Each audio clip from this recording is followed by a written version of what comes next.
आगे क्या होने वाला है इस पर किसी का कंट्रोल तो है नहीं, तो ऐसे में मैं वही करती हूँ जो मेरा दिल कहता है। कल को मैं किसी को ब्लेम नहीं करना चाहती कि जी तुम्हारी वजह से मेरी लाइफ खराब हो गई। मेरी लाइफ जो भी होगी मुझे पता होगा कि मेरी वजह से ऐसी है, तो I will be happy. Hello আসসালামু আলাইকুম বিউটিফুল পিপল, আপনারা সবাই কেমন আছেন? আশা করি অনেক অনেক ভালো আছেন। আজকে আপনাদের সাথে দেখা হয়ে গেল আবারও।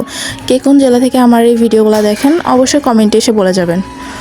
আর সব থেকে বেশি প্রিয় যে জায়গাটা হলো আমার কলেজ, কারণ স্কুল লাইফের পরে কলেজ লাইফটা আমার কাছে বেস্ট ছিল।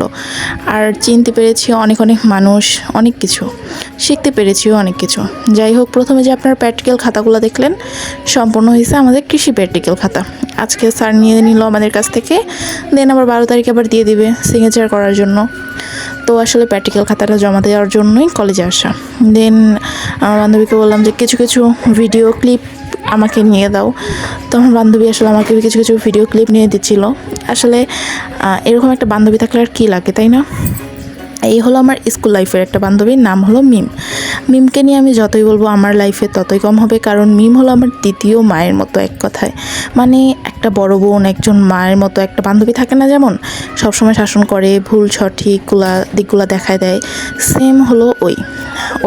ও আমার জীবনে আসছে পর থেকে অনেক অনেক আর কি, মানে কি বলবো, একজন একটা প্যারেন্টসের মতো আমাকে সবসময় শাসন করতো এবং কি আমাকে ভুল দিক এবং যেটা আমার সঠিক হবে, আমার জীবনের জন্য ঠিক হবে, সব দিকগুলো বুঝাইতো অনেক ভালো করে।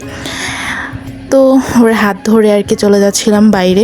দেন আমাদের কলেজে কাজ শেষ, তারপর চলে যাচ্ছে পাইলট মাঠের দিকে। তো পাইলট মাঠের দিকে যাওয়ার আগে দেখেন সিনেমা মাদ্রাসার পাশেই প্রচুর প্রচুর পানি জমে একটু বৃষ্টি হইলেই। আর তারপরে কি দেখেন এখানে ফুচকালা মামার কাছে চলে আসছে। আর মামার হাতের ফুচকার কথা কি বলবো, ফুচকার থেকে ভেলপুরিটা অনেক বেশি মজা লাগে। আমি আর আমার বান্ধবী মিলে ভেলপুরি খেয়ে নিলাম। অনেক দিন পরে আসছে আমাদের স্কুলে। দেন হলো এখানে আসলে এসে মেয়েরা আটকে যায়, এত এত আইসক্রিম দেখে আসলে লোভ সামলাটা একদম মুশকিল হয়ে পড়ে, তাই না? তারপরে একটা আইসক্রিম, দেন হলো একটা প্রাণাপ নিয়ে চলে যাচ্ছিলাম বাসায়।